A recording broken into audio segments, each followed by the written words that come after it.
नमस्कार, आप देख रहे हैं न्यूज 18 का डिजिटल प्लेटफॉर्म और मैं हूं आपके साथ जागृति खंतवाल। और आज बात उस राजनीतिक संकट की जिसने पश्चिम बंगाल को और वहां की राजनीति में हलचल मचा दी है। टीएमसी के भीतर बढ़ती बगावत, सांसदों की नाराजगी, सुष्मिता देव का इस्तीफा और सबसे अहम, बागियों की सूची में शामिल बताया जा रहा एक ऐसा नाम जिसने चुनाव प्रचार के दौरान अपने गाने से पूरे देश में सुर्खियां बटोरी थी। जी हां, हम बात कर रहे हैं सयानी घोष की। सबसे पहले समझते हैं कि आखिर ये पूरा मामला क्या है। देखिए, पश्चिम बंगाल विधानसभा चुनाव में हार के बाद से तृणमूल कांग्रेस लगातार राजनीतिक झटकों का सामना कर रही है। पहले पार्टी के विधायक दल में बिखराव की खबरें सामने आई और अब संसदीय दल में भी टूट की चर्चा तेज हो गई है। अब दावा ये किया जा रहा है कि टीएमसी के 20 सांसदों ने लोकसभा स्पीकर ओम बिरला को पत्र लिखकर संसद में अलग व्यवस्था देने की मांग की है। यानी ये सांसद खुद को पार्टी की मुख्य लाइन से अलग पहचान देना चाहते हैं। इस दावे ने इसलिए भी राजनीतिक महत्व हासिल कर लिया है क्योंकि टीएमसी के कुल 28 लोकसभा सांसद हैं और अगर 20 सांसदों का आंकड़ा सही साबित होता है तो ये सिर्फ असंतोष नहीं बल्कि संसदीय स्तर पर बड़ी टूट मानी जाएगी। लेकिन सबसे ज्यादा चर्चा सयानी घोष के नाम की क्यों हो रही है, ये एक सवाल है। आपको बताते हैं, देखिए, क्योंकि स्पीकर को भेजे गए कथित पत्र पर जिन नेताओं के हस्ताक्षर बताए जा रहे हैं उनमें सयानी घोष का नाम भी शामिल है। इस तरह की अटकलें हैं, इस तरह की खबरें सामने आ रही हैं। देखिए, सयानी घोष पश्चिम बंगाल की चर्चित बंगाली अभिनेत्री, गायिका और तृणमूल कांग्रेस की सांसद है। वर्तमान में वो जादवपुर लोकसभा सीट का प्रतिनिधित्व करती हैं। अब राजनीति में आने से पहले उन्होंने मनोरंजन जगत में अपनी अलग पहचान बनाई थी और बाद में टीएमसी के प्रमुख युवा चेहरों में शामिल हो गई।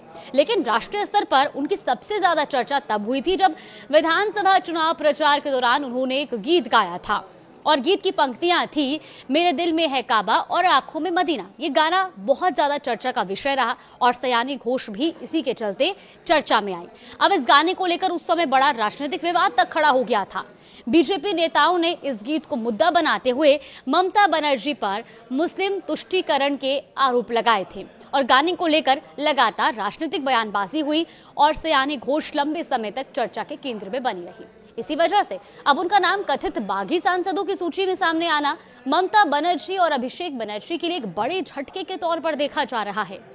और अब बात टीएमसी के लिए एक और बड़े झटके की। देखिए, बुधवार को ममता बनर्जी की करीबी माने जाने वाली राज्यसभा सांसद सुष्मिता देव ने अपने पद से इस्तीफा दे दिया। वहीं सुखेंदु शेखर के बाद वो दूसरी ऐसी राज्यसभा सांसद है जिन्होंने सदस्यता छोड़ दी है।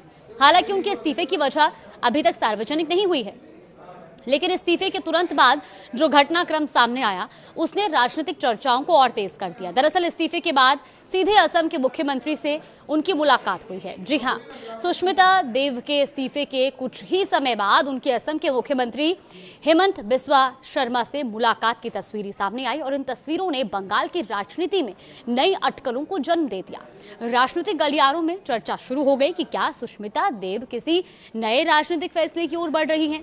अब सूत्रों के हवाले से ये भी कहा जा रहा है कि अंदर खाने उनके बीजेपी में शामिल होने की संभावनाएं हैं और इसी को लेकर चर्चाएं भी चल रही हैं। हालांकि इस संबंध में अभी तक कोई आधिकारिक घोषणा नहीं हुई है, लेकिन ये जरूर कहा जा रहा है कि इस्तीफे और मुलाकात का ये समय राजनीतिक रूप से बेहद महत्वपूर्ण माना जा रहा है। आखिर टीएमसी में इतना असंतोष क्यों दिखाई दे रहा है, ये सवाल शायद हर किसी के जहन में होगा। देखिए, विधानसभा चुनाव में हार के बाद पार्टी के भीतर नेतृत्व को लेकर सवाल उठने लगे हैं। पार्टी के कई नेता शीर्ष नेतृत्व से दूरी बनाते दिख रहे हैं।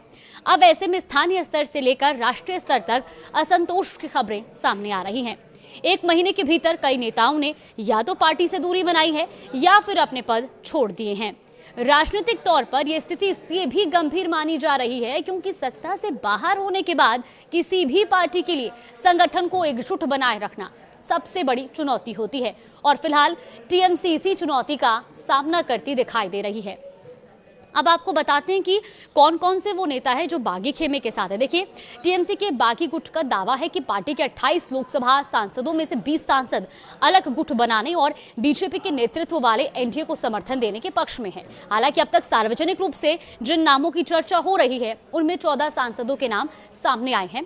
इनमें कौन कौन से नेता शामिल है वो आप एक बार सुन लीजिए। देखिए, काकोली घोष, इसके अलावा शताब्दी रॉय, साधी बापी हल्दर, अरूप चक्रवर्ती का नाम भी है, जून मालिया का नाम सामने आ रहा है, दीपक अधिकारी यानी देव, इसके अलावा कालीपदा सरेन, जगदीश बसुनिया, असित मल, अबू ताहिर खान, खलीकुर रहमान, शर्मिला सरकार, प्रसून बनर्जी और पार्थ भौमिक। इसके अलावा दावा यह भी किया जा रहा है कि सयानी घोष भी इस समूह का हिस्सा है और उन्होंने भी स्पीकर को भेजे पत्र पर हस्ताक्षर किए हैं।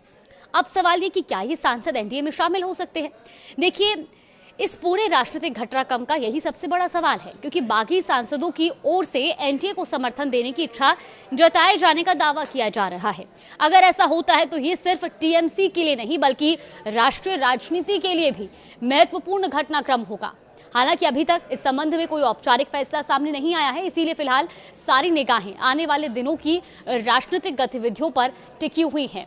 तो कुल मिलाकर एक तरफ जहां 20 सांसदों की बगावत का दावा किया गया है, वहीं दूसरी तरफ चर्चित सांसद सयानी घोष का नाम सामने आया है। तीसरी तरफ ममता बनर्जी की करीबी सुष्मिता देव का इस्तीफा और उसके तुरंत बाद असम के मुख्यमंत्री हेमंत बिस्वा शर्मा से उनकी मुलाकात। इन सभी घटनाओं ने ये संकेत जरूर दे दिया है कि पश्चिम बंगाल की राजनीति में इस समय बड़ा उथल पुथल चल रहा है। टीएमसी के सामने संगठन को संभालने की चुनौती है, जबकि राजनीतिक विरोधी इस स्थिति पर पैनी नजर बनाए हुए हैं। अब देखना होगा कि यह असंतोष महज नाराजगी साबित होता है या फिर आने वाले दिनों में बंगाल की राजनीति का पूरा समीकरण बदल देता है। फिलहाल इतना तय है कि ममता बनर्जी के लिए ये दौर आसान नहीं दिखाई दे रहा।